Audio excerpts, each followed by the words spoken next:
World champions like Capablanca and Karpov were often known for winning games without doing anything. Of course, it was only that it appeared that they weren't doing anything. They were doing something. It was just hard to say. You'd see a middle game that not a lot seemed to be happening, going to a fairly equal end game, and then they would just win.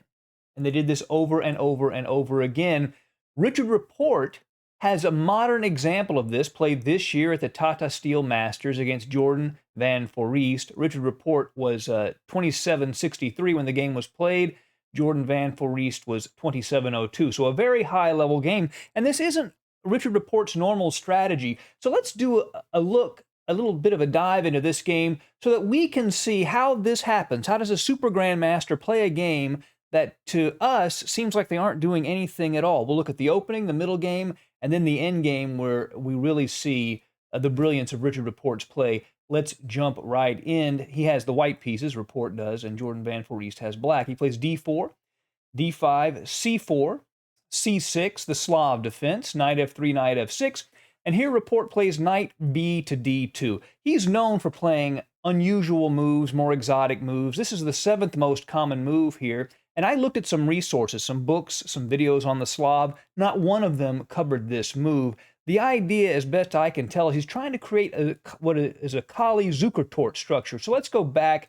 Let's say if this were the move order, and you basically a Kali setup, and after c6, b3, and then c4, the idea you can play knight e5, f4. This is the setup that Rapport is trying to create in this game with the move knight b to d2.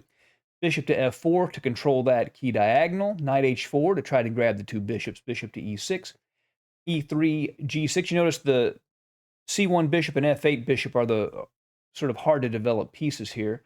g6, b3, bishop g7, bishop to b2. And we see that he has that same type of structure that you see in a Kali Zukertort opening. Castles, rook to c1, rook on the open file, knight to e4, knight h to f3, and we're basically out of the opening. Black hasn't developed the b8 knight yet, but we're out of the opening, and we have a pretty equal position. Queen to a5, pinning the knight on d2 and attacking the pawn at a2, so a3 with threat of b4 gaining space. Now c5, Foreest decides to mix it up in the center and open lines while White's king is still in the middle of the board. Bishop to d3, knight d2, queen d2, queen d2, king d2. So what we have here is a queenless middle game. Queens are off the board, but it's not really fair to call this an end game yet because there's a lot going on. You'll notice that White's king is in the middle of the board. This could be an advantage or a disadvantage. In an end game, it's an advantage, but there's still enough pieces on the board. It could be a bit dangerous. We'll see. Knight to d7, supporting that c5 pawn. Rook to c2. So the idea is very simple. Just double on the c file, open it up, and try to penetrate down that file. But again, everything is still equal. There are very few imbalances here other than basically the king placement. There's not a lot going on.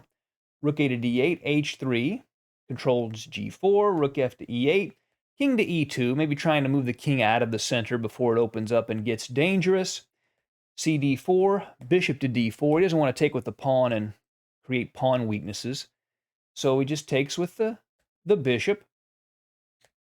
dc4, bishop c4. And here, Foreest plays bishop takes c4 check. Now this is one of those things. It's these really small micro decisions that tend to accumulate in this type of game. Perhaps a slightly better move, according to the computers, was to play bishop to f5. Gaining a tempo against the rook, just a little bit of a tempo gain.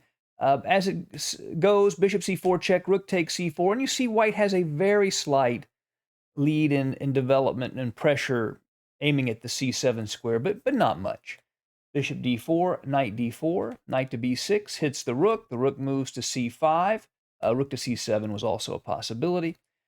Rook to c5, now rook to c8. Perhaps a better idea was to play e5, kicking that knight from its central perch, and after knight f3, f6, and this gives black a bit more space, and also robs the knight at f3 from a lot of valuable squares. So this is one of the maneuvers that might have helped black. Rook to c8, challenging the rook. Rook h to c1. Rook takes c5, rook takes c5, rook c8, knight c8. Okay, so it looks like nothing has happened in this game. And, you know, to a large extent, that's true. But this is the meat of the game. This is where the rubber meets the road. These are the kind of positions that a Karpov or a Capablanca used to become world champion. Well, how do we play these simple positions? This is a king and knight endgame. So a couple of principles about these endgames. The first rule is that a king and knight endgame is pretty much like a king and pawn endgame. It doesn't have a lot of special rules the way a rook endgame does or a bishop endgame does. You don't have to learn the Lucena position or Philidor defensive position. It's like a king and pawn endgame. The one rule, though, you do have to keep in mind is the side with more space tends to have an advantage. So gaining space in a king and knight endgame tends to be the one important strategic achievement. If you can do it, then you should do it. Get that space. Otherwise, it's just a question of pure calculation. So let's see how Richard Rapport handles this position against one of his other fellow 2,700 rated players. King to d3, centralizing the king, of course. Knight to d6. f4. Going after that space we just talked about, his opponent plays f5. He doesn't want to allow that, and you have a bit of a weak square on e4. Knight to f3. You also have a square on e5, white. King to f7. a4, gaining some of that space. Another possibility was knight to g5 check, and after king to g7, the centralized king for white might give him a slight advantage. But a4 gains space, takes away the b5 square for black's knight. Knight jumps into e4, king to d4, king to e6. Now, g4, again, trying to gain a little bit more space than his opponent. So basically has a slight space advantage and a slightly better placed king. He's accumulating micro advantages. King to d6, b4, a little bit more space, and again taking the c5 square away from the knight. The knight goes back to f6, gf5. He takes the pawn instead of advancing in the center. gf5, gf5, knight g5. And he's aiming at this pawn, which is currently defended, and it still looks equal. White has a very slight space advantage, that is all. So after e6, e4. Now, this is one of those decisions that players make, the strong players make, basically giving their opponent a chance to go wrong. And you see Carlsen doing this all the time in equal positions. He gives his opponents chances to make mistakes. And if you do that often enough, eventually even a strong player will make a mistake.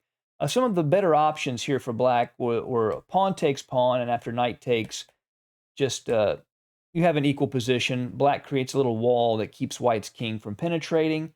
Another possibility here was knight to h5, counterattacking this f4 pawn. After e5 check, king e7, the king comes back to e3 to defend the pawn, but this is essentially an equal position. But in this position, black plays knight to d7. And now white can grab this h7 pawn, and black was trying to use a little trick here, I think, that doesn't quite work. But now white has a winning advantage because he was able to grab this pawn on h7. e5 check, trying to make things tricky. Pawn takes, knight takes e5, ef5. And all of a sudden, a dead equal king and pawn endgame becomes completely winning for white. And now it's simply, as they say, a matter of technique, as a new book that was just written has in its title. Knight to c6 check, king c4, king e5, f6. The pawn at h7 defends the f-pawn. King to e6, b5, kicking the knight. Knight to e5 check, king to d4, a6. So now white sees a combination that allows him to grab the pawn on b7. He plays knight to g5 check.